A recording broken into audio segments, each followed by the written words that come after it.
Hey guys, how's it going?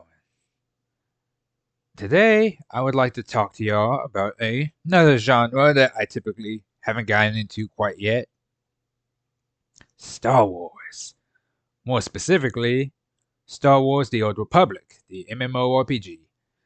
Because I made a character on there at one point or another, and while his name was a bit silly, I kind of liked the idea of having my own Star Wars OC, so I made one. And that led to me getting another one made, and then another one after that, and another one after that, and you can kind of see where this ball is rolling. But I would like to introduce you all to Lord Daven, Sith Lord Daven. Now his last name is not actually Huxabloom, even though that's what I put as like his handle on the game. His last name is just Hux, Daven Hux. Simple, straightforward, to the point.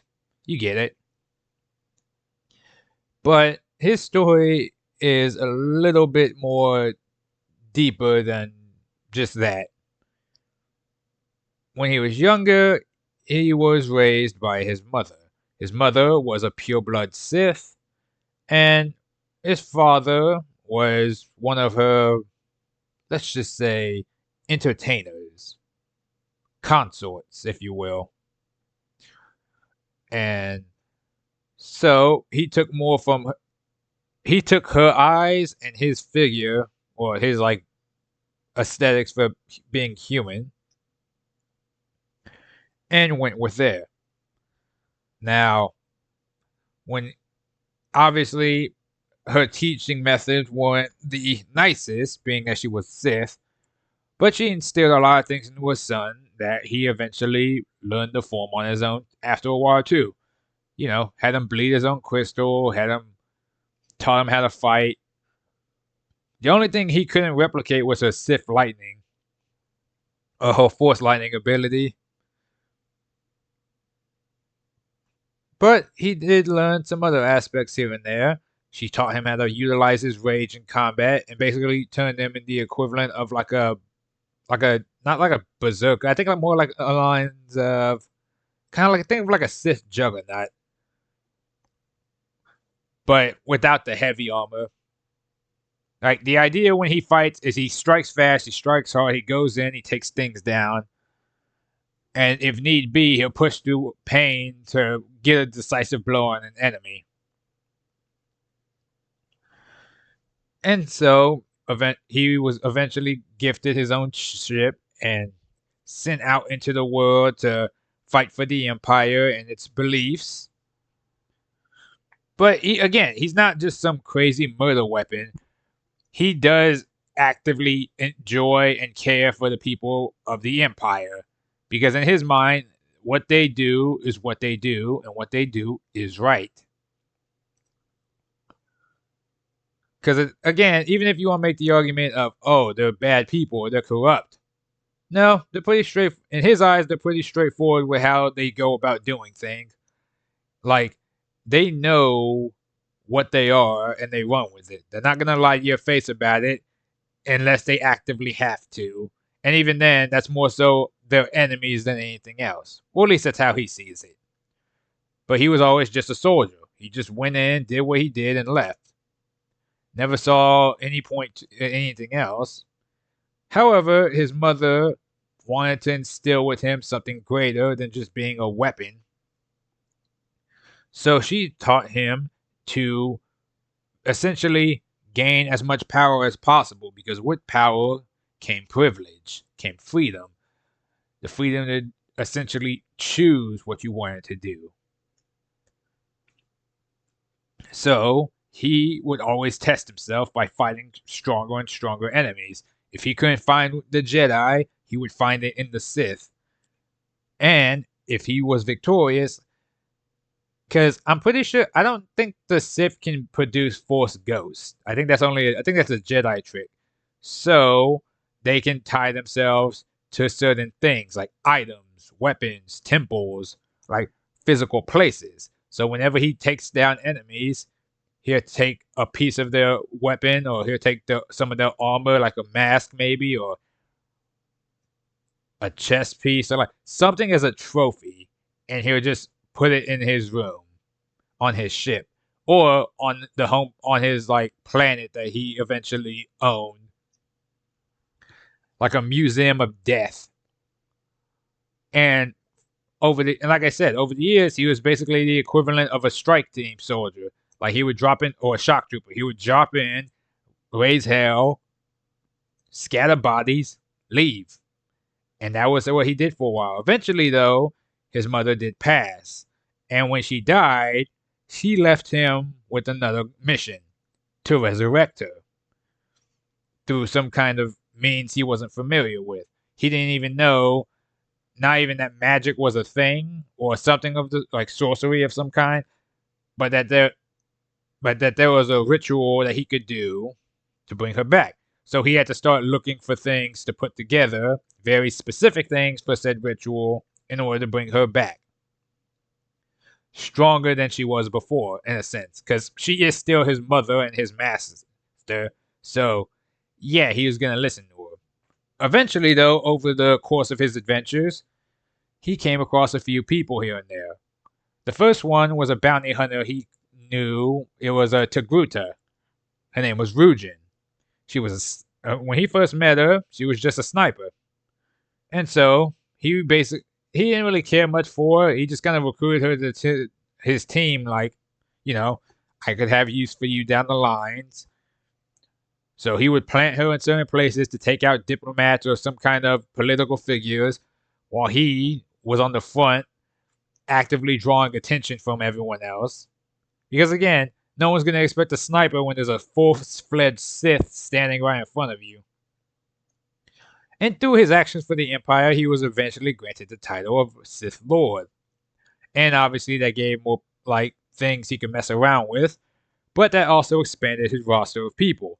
He eventually came across another soldier, and the guy's name was... Sorry, I'm just looking up some of my old lore.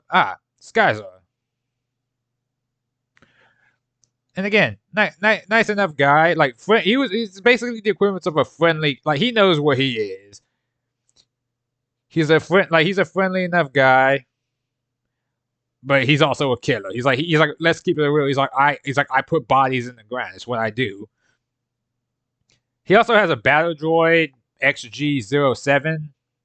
I was gonna call it something akin to 007, but I was like, nah, that's a bit simple. So I was like, XG-07, simple enough. Like, moving on. He's more so for training purposes, anyways. So eventually, they start doing some missions together here and there, going from planet to planet. Eventually, they end up going to a meeting with a Hutt and a slaver, because the slaver is bringing over a fresh transport of people. And as such, the reason Daven even went down there was specifically because one of the Sith diplomats they had tried to send to essentially recruit the Hutt's favor for the Empire came back in a body bag. Or more specifically, parts of them came back in bags. That was seen as a slap in the face to the Empire, so they sent Daven to deal with him. He went down there, and during said escalation, he ended up taking out a lot of the people in the room. Some of the associates of the Hutt cartel, the actual Hutt himself, and the captain of the slavers. Rujin and Skyzer stayed behind and took out the other remaining group. And during that time, they came across a Twi'lek, a redheaded, or I say redheaded. Well, I mean, she is technically redheaded, but you know what I mean. Red-skinned Twi'lek. Her name was Vavalon, or Vadine for short. And she was separated from her mother a while ago and spent most of her, I guess you could say, teen years to her adult years being transported around, moved from place to place, and she just, I guess, couldn't really catch a break. So when Daven wiped out everyone, she didn't really have anywhere to go. So she took the money that was promised to her captors and essentially bought her way onto his ship for transport to a new life. And during said time, she was fascinated with the way he moved, the way he fought, the pure power he had behind him. Because she was always scared of everything because she didn't have any means of fighting back before.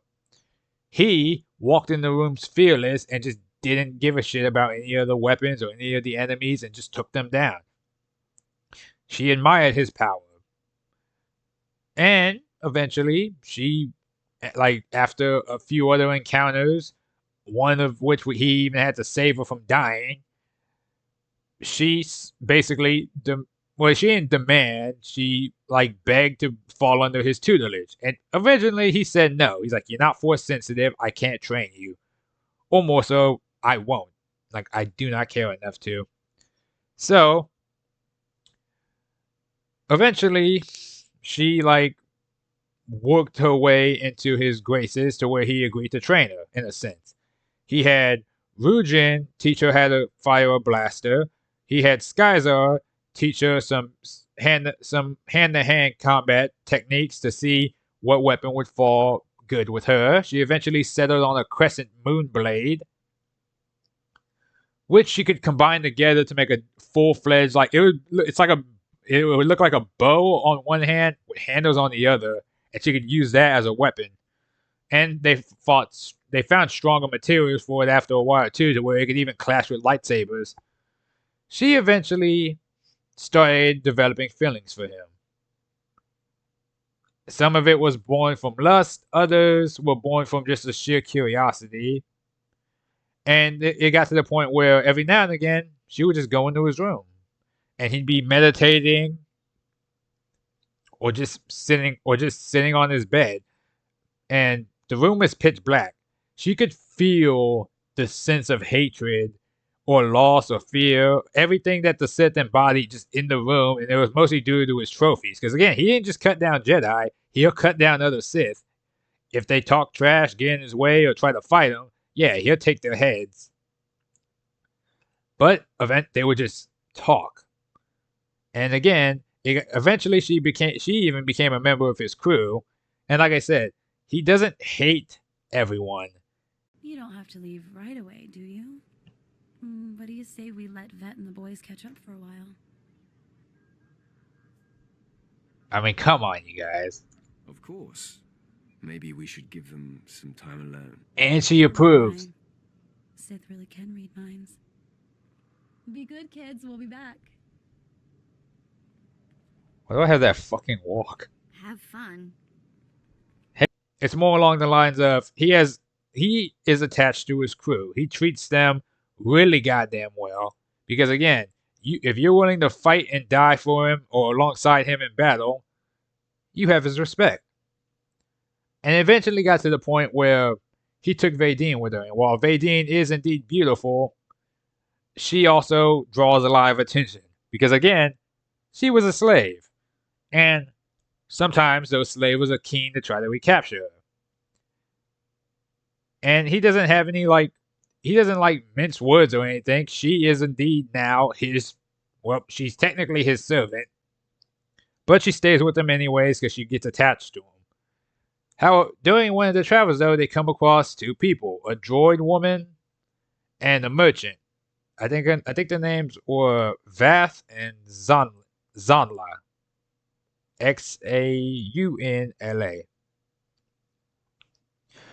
And obviously, they were pretty fond of Vadine. They thought she was incredibly attractive, and that led Daven to them, where, because of their incredible, smorgasbord of, their inventory of stuff, he enhanced his armor, he enhanced his sabers. Same thing with her. They got better materials that day. And because of that, that kind of formed a strange partnership between them.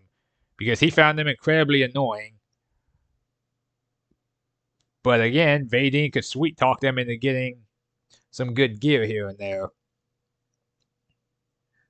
And so, later down the line too, they even came across two more Twi'leks. I guess Daven has a type. But what was funny was both of them technically were genetic experiments. One of them was a lady named Dahl, Dahl. She was a black and green, black and green Twi'lek who she was basically experimented on by some people. She's not entirely sure who they were. She just thinks but for some reason she thinks they were kind of like insectoid-like. So she doesn't like bugs.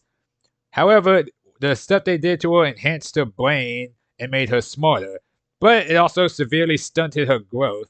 So she's basically the equivalent of like a halfling or like a dwarf size Twi'lek. But she's also so she's technically like I think 200 years old, but she's like really short and tiny. So nobody believes she's a grown up. So anytime she goes to ask for stuff like alcohol, they all have to give her a double take, and she's like, "Are y'all serious? I'm old enough to be your grandmother's grandmother. Give me the goddamn drink." So David came across her, and because he doesn't really care that she's like tiny, he's just like, "Look, are you gonna be useful to my team? Welcome aboard. She can work in the labs. Just get her a stepping stool or something. This is not that complex." He just doesn't care. It's more along the lines of, if you are useful and we can utilize you, welcome aboard. Like he doesn't look at it in the sense of like this. He's not like childish about it. He's just kind of like, all right, there you go. Which, ironically, she becomes fond of David after that because she's just like, oh wow, no one actually just takes me seriously like that. Thanks, like I appreciate it. And again, she works on stuff for him too. She upgrades his bacta tanks and starts messing around with his like ship and his like engine and everything like that. She's basically the new mad scientist. Now the other Twi'lek, on the other hand, is a giant genetic like freak of a woman called Leia, Lea, and she's basically like massive. When I say massive, I mean massive. She's like a Hulk, and her thing was she was basically experimented on, but basically went the other way in sense. Instead of enhancing her intelligence, they buffed her strength and made her simple. Simple, yes, but bigger, stronger. And then they had her fight in gladiator pits against monsters. And when she beat the monsters, she ate the monsters. So, again, she is primal in the sense and really only respects, like, strength. Like, she's not brain dead. She's not that stupid, but, like, she's very simple. So when she comes across David during their travel, she tries to fight him. Doesn't work for her, and when he actively just beats her ass, she starts going like, she sees him as like the new dominant force, so she basically follows him around after that. And again, Vadine is actually very overjoyed that she has more Twi'leks, because again, the Twi'leks in Star Wars canon, a lot of them are slaves, and a lot of the culture is lost to them. They don't even have last names. So, yeah, she's actually happy that she can come across more of her kind because, if I remember correctly, Dahl doesn't know anything about Twi'leks at all. So, technically, Vadine likes to teach her stuff, and especially because, like, Dahl is always, like, the smartest one in the room. So, this is actually nice for Vadine because she actually has someone she can talk to and even teach something about her culture and their ways from what she can gather, what she can find, and what she already knows, which I thought was really cool. And then Leia, she just likes her because she's basically like, once she actually comes aboard David's ship, obviously they use her as a brute whenever she like is on missions. But Vadine actually forms a friendship with her because she kind of looks at her like a little sister, ironically, like a little sister who is a gentle giant, and she basically shows her like around, tries to put her in clothing and outfits, because again, they just kind of had her wear like a sack before and nothing else. So it's like, okay, cool, she gets someone to like spend time with and enjoy her time with, and they just hang out afterwards. And then I was like, okay, cool. David's getting more people. And then my friend joked that David's getting a harem. And I was like, yeah, I can see that. Anyways, So eventually, they start doing more and more missions together, and they come across another Twi'lek. Ironically, this one is a black-skinned one, and she has an eye patch. She is Ryue, who is a Night Sister. I don't know the full story or lore behind the Night Sisters, so technically, I don't even know if this can even be possible. But she is one, and her whole thing is using like magic and like medicines to create like the equivalent of like fear-inducing toxins and fear-inducing weapons. Like she'll throw a grenade, the grenade will explode, and then you'll see your worst nightmare amplified times 10 right in your face. Like if you're scared of spiders, the spider is now 100 feet tall, leering over you and about to bite your head off, even though there's technically not one there. And then stuff like that can like it can amplify people's fear. And the same thing, it can amplify their aggression. It can she's basically their doctor of a sense. So they have the scientists, the doctor, the soldiers, the strike teams, and then Zana and Vaft are basically their mechanics. However, at one point, Dahl brings a baby aboard. No clue where she found her. It was just during one of their missions. And she brought the child on board, and basically, at first she tried to hide him. Or hide her. But Daven found out, and he was pissed. He was basically gonna throw her, not the baby herself, but throw Dahl in the incinerator. And because of her genetically altered body, that probably wouldn't have even killed her. However, he noticed the baby was force sensitive, and because Dahl was actively, in a sense, begging to keep the child aboard, Daven looked at her and went, okay, because he found out the baby was force sensitive, like really force sensitive, like he could sense it. So he kind of just picked the kid up and went, okay, what do we call it? And someone said Dee Dee. And so they kind of just rolled with it because no one else had a better name at the time. So the baby's name became Dee Dee. And because she could also sense David's force ability, like power, she was just drawn to him. So he basically became her like surrogate father of sorts. And so, down the line, he's just showing her briefly the ways of the Force. He even took her to a Sith Academy a few times so she could like be around other Force users and get a feel for the dark side. And even a few lords here and there just to show her like around. Bear in mind she was still an infant when they did this, but for some reason she also has a knack for eating saber crystals. They don't know why she eats them like candy, like rock candy. Like she especially the blue ones. She likes draining the color from the crystals. They don't know how she keeps doing that, but they just feed it to her because they're like, I mean, it doesn't seem to hurt her. Okay, there you go, sport. Also, if I haven't mentioned it yet, if you're wondering who this blonde lady is in this picture, a friend of mine drew this picture. They were together for a time, David and her lady, because she is a knight who was pretending to be a king, like, cross-dressing kind of thing, but she was actually a woman. David found out about it, and they started hooking up, and he also silenced anyone who noticed this fact, as per seen in this picture. I'm not showing some of the other pictures because they're a bit raunchy. Anywho, moving on. So at a certain point, David's collecting a group of people. He eventually goes like, okay, the ship is getting crowded. Technically, I can get a bigger ship, an actual full-size fleet if I wanted to, but I prefer moving with smaller groups anyways. So he got his own island, or his own planet more so specifically. Consider it his vacation paradise of sorts. He goes there every now and again. He drops off his trophies. He'll let his actual crew stay there and relax, because again, it's basically a vacation paradise. And while they're out and about relaxing and enjoying themselves, they can rest and recoup themselves.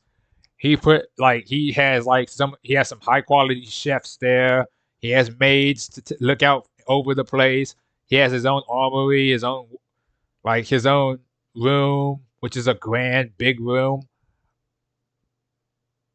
And then funny thing is, because people kept making the jokes of him having a harem, he kind of just has a harem now, and they don't. I mean, they're all fine with it. They know what kind of guy he is. He's very spread your. He's like spread your influence everywhere and grow. He's fine with having multiple kids from multiple women and multiple families because it just means the higher chance of any of them being force sensitive, and also being of help to the Empire down the line. Plus, gives them more of a chance of a better lineage. But the funny thing is, how the end of his story goes, which I don't know the full details of yet because I'm still working on it myself, is he eventually does die. We don't know how, we don't know when, we don't know why, because technically my friend helped me make a lot of these characters too, so he's also helping me at bits in time with the story. However, what he did show me, which I thought was a neat idea, like a potential what if down the line with the stuff, is that once Daven actually does finally pass, be it from old age, be it from death, force sickness, whatever, right? She collects his body. And before they bury him, she collects his brain. And because she's like a scientist with like centuries of advanced technology and knowledge to her, she starts working on building him a new body. But it takes her a good long while, like a good chunk of time. So much so that some of his other, let's say, crew members and lovers have already died long since that point. Vadine is gone, Skyzer and them are gone, Rujin is gone, etc., etc., etc. So Dee Dee is working away for the longest time, mad scientist style, and she eventually clones him. Now, I get, if you ever played, The Force Unleashed 2, I know Vader makes it seem like you can just clone people pretty quickly, but that was a long, lengthy process, and even then it was imperfect. She wasn't shooting for imperfect. She wanted Daven back exactly as he was, if not more powerful too, because, again, like I said, this is like decades upon decades down the line after his death. She had long since grown an attachment to him and has even fallen in love with him. Which, funny thing about that with Doll is she actually, because her body was stunted for the longest time, she eventually does manage to figure out how to fix herself to where she basically can, not age necessarily, but grow again properly. So when down the line, she actually becomes what her actual height would have been if she wasn't experimented on, because she's able to reverse engineer it after a while and fix it. So she eventually does successfully clone him. And at first it takes a second for his when he opens his eyes, because all these old memories he has just rush back to him at once. And it hits him like a truck because he has no clue where anyone is, what's going on, or who's still here. And for a second, he doesn't even recognize Doll because obviously he's usually used to looking down on her.